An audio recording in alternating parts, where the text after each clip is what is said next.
welcome back to the Knowing Revolution. I'm Allison Fornes from expandedknowing.com, and today's topic is the flow of attention. This is the second key to expanded knowing, to developing what we call intuition. And it is really, it's two of what I think of as three parts to the foundation of the work that I'm teaching. The first part was the felt sense, which we spoke about in the last episode. Check that out. The second part we're talking about today, the flow of attention. And the third part is the systemic perspective, being able to see things from as part of a system, not as a separate individual parts. If you want greater insight, greater innovation, the ability to solve complex problems, then you're at the right place. The key is getting out of your mind and into the intelligence of the body. And when we can learn to have a conversation between the body and the mind, or that the mind likes to have conversations, but the body wants to dance. So when you can learn to dance, have a dance between the intelligence of the body and the intelligence of the mind, that's when you really bring yourself into this next state where you are not only more effective at problem solving, it's a much more fulfilling experience. So, the flow of attention, the second key to developing your expanded knowing, your intuition skill set. What is it? Why is it important? And how can you master it? The flow of attention is one of the most natural things you do. You wouldn't be able to pay attention to this video if you didn't already have mastery of the flow of attention, an intuitive mastery. You wouldn't be able to, if I said to think about the ocean, you are able to direct your attention, your thoughts to the ocean. And you might have, when you direct your attention to thoughts of the ocean, you will probably have different thoughts than I have, but there will also be lots of things in common. But you might have a picture of the ocean. You might have all sorts of sense memories of your last experience of the ocean. Maybe you've never experienced the ocean, and so you have a picture in your head of a video you've seen, or a description of somebody else's experience. So, but the fact that I can say, think about the ocean, and you can direct your attention to the ocean, or I can say, think about a car, the engine of a car, and all of a sudden you can bring to your awareness something about the engine of a car. Now, I do not really know much about car engines, other than what I might have seen or the little bit of research I had to do for my own vehicle. But if you have experience actually building an engine, you will have, when I say think of a car engine and you direct your attention in that way, you will have a very different set of experiences and knowledge than I have because of that direct experience. But the ability to direct your attention towards something, that's what the flow of attention is. So it's a combination of, in this example, it's a combination of two things. It's a combination of intention and attention. And those two things together direct the flow of attention.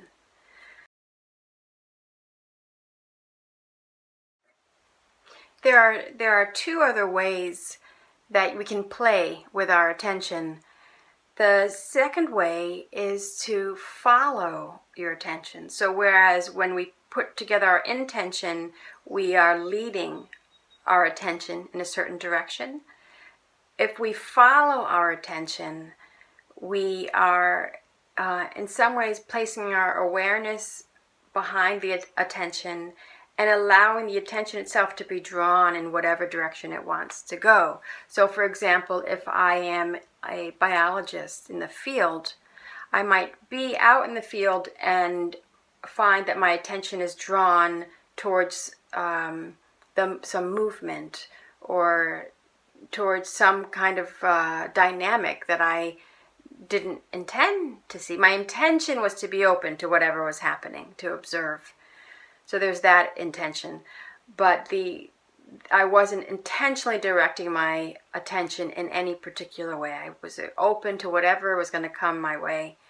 So that would be following your attention. If I'm at the ocean, for example, I'm actually on the shore, I will follow wherever my attention wants to go, if it's the flight of the birds or the waves or, my children calling me. So I follow the direction of my attention. There's another way to play with your attention, and that is just to soften your attention. And the example that I have of this, it could actually go by other names. You might refer to it as being present, being present. But I think there are lots of ways we can be present. Some of the ways require directing your attention. Some of them require following your attention.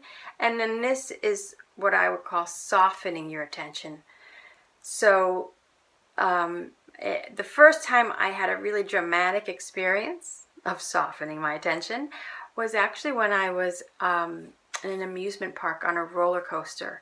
And I could feel the fear and anticipation, and it's easy for your mind to get caught up in the fear and anticipation. In fact, most people that you're on a roller coaster with, that's exactly where they are. There's the tremendous amount of fear that gets generated. But if you soften your attention in a way that allows you to bring, sort of turn on all of your senses, your felt sense, what's happening in your body, the sound and the sights and the smells around you, that brings a deep presence and the ability to perceive many things at once. And that perception is what I would refer to as the softening of your attention. I want to make a note about directing your attention. And if you have any kind of mindfulness meditation practice, or even just the memory, or perhaps your current experience of being in a classroom and the teacher says, pay attention, you may find that your attention wanders. So you may well have the intention to direct your attention in a certain way. If you're doing a mindfulness meditation practice, you might have the intention to stay focused on your breath. And that is where you will direct your attention. But before you are even aware of it, you probably will discover that you're caught up in some story, and that awareness, that somehow you lost focus on the awareness of the breath, and your attention has been shifted to a thought, some story that's going on in your mind. The practice is redirecting your attention.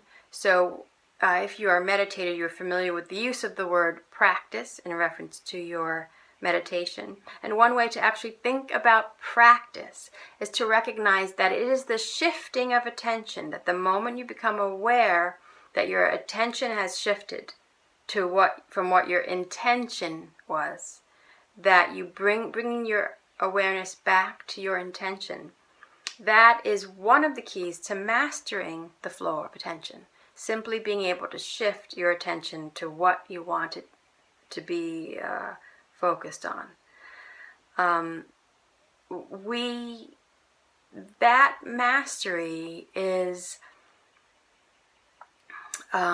incredibly powerful. I wouldn't be able to describe to you in this video just the implications of being able to have that level of mastery, the ability to redirect your attention according to your intention, to redirect your attention to your breath if you're doing a mindfulness of the breath, or to redirect your attention to the passage in a text. You might find, I used to find this all the time, when I was reading a text that for a class, my mind would often wander, and my eyes might have been skimming the page, but I was not picking up any of those words, because my attention had already drifted. And so you want to learn to refocus back to the words, or you might take that as a cue that it's time for you to take a break, to go for a walk outside or take a nap, because your attention keeps shifting. So there's other kinds of information in that shift of attention.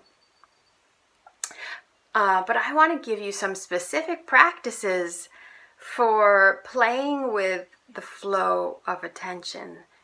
And I'm going to tell you another little story from when I first had to consciously direct my attention. This was before I had done any meditation. I was taking a martial arts class. And the teacher said that he instructed us to place our attention in our belly. If you do any kind of Chinese martial arts, you're familiar with the term your dantian, which is an energy center below your belly button. It's also your center of gravity. So if you are doing martial arts, you know that if you can lower your center of gravity, your attention in your body, then you're actually much harder to push over. If you have awareness in a high up here or up in your shoulders or in your head, then because your attention is up here, it seems to, I've seen this example many times, where if your attention is up here, you're much easier to push over. It's as if you can somehow shift your center of gravity just by directing the flow of attention. So we were instructed to learn to direct our attention to our center of gravity, so we had some control over the flow of our attention, and that actually made us more stable and effective in the martial arts that we were practicing. But because this is the first time I had ever received such an instruction, I didn't really know how to do this. So when I first started, I placed my awareness in my center, my belly, sort of just by imagining my belly and it felt very forceful, kind of funny. I just thought about my belly, and I was like, okay, maybe that's it. Am I directing my attention there? And that's actually a perfectly legitimate way. As we just talked about earlier, you direct the flow of attention based on what you're thinking about. That's one of the ways you do it. But when we're playing with the body, what I trained myself to do in that experience was to imagine that I was breathing as if the breath originated from my belly. And once I did that, it was as if I really could I experienced my awareness genuinely in my dantian, in my lower belly. And so you can take a minute right now and just, I can invite you to close your eyes. And especially if you haven't done this before, it's a really useful exercise to imagine that you're breathing. Actually, not to imagine that you can actually breathe, but to while you're breathing, to imagine that the breath is actually entering into your body from a point about an inch below your belly button. 3 fingers, using the Chinese approach, 3 fingers below your belly button. Imagine that the breath enters from that point and exits from that point. And then all of a sudden you have placed your attention in your belly, in your center of gravity. Now, see if you can shift your attention to a different part. Let's shift our attention up to our head. And again, one way to do this, you can do it just by picturing the top of your head. Maybe you're right around your forehead. You can also do it by actually picturing something like a warm area in your body, in your forehead. See if you can redirect your attention up to your forehead and just picture that region lighting up or becoming warm, or however you want to imagine it. either approach, whatever approach you take, it allows you to redirect your attention.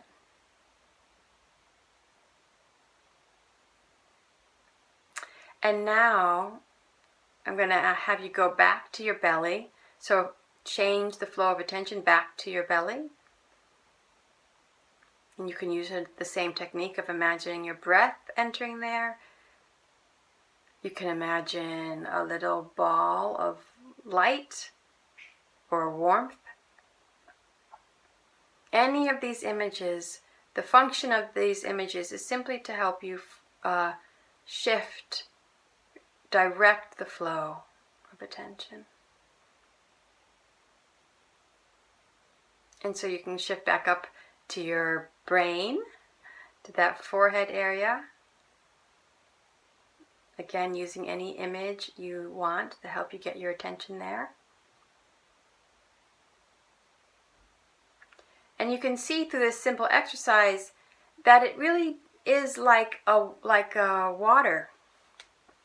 There is a movement that can go back and forth just by shifting your attention that way. So I'm going to invite you to do one more thing, which is really fun, which is to see if you can actually place your attention in both places at once. See if you can place your attention in your belly and in your forehead at once. And notice that just by attending to or intending to do it, you can. There's a kind of rest. You can rest in both places. And so this exercise, both of experiencing the shifting of attention and then experiencing that your attention isn't just singular, it can really rest in multiple places. This is an incredibly powerful tool for you to just play with. And so the invitation for you is to find ways to play with the flow of attention. I remember I spoke about, this was directing our attention. I spoke also about following your attention. And so if you are doing any work with the felt sense, especially if you're going back to the question I asked in the last video about what am I feeling? What am I feeling right now? That is one of those examples where you follow your attention. You close your eyes, you just sort of rest in your body, and you might ask the question, what am I feeling right now? And you notice that your attention is drawn to a certain place. I seem to have some throat, like right around my throat, my attention is drawn right now for me. And so that is an example of following the direction of your attention. There is one other way in which I will, for me, one of the most surprising and powerful ways to play with your attention. And that is actually, in these cases, we've put our attention in our personal space, our own physical body. But the question that you can play with between now and the next video is it possible for me to place my attention outside of my body to get any kind of information or awareness of what it's like to be something else, maybe I place my attention with the tree that's outside, or maybe I place my attention with thinking about a person who I care about, and I place my attention with them. Maybe I can extend my attention, the flow of my attention, even outside of my physical body. Another way to play with this question is when I put myself in the presence of that tree, what do I become aware of? Both my felt sense and the direction of my attention. Similarly, if I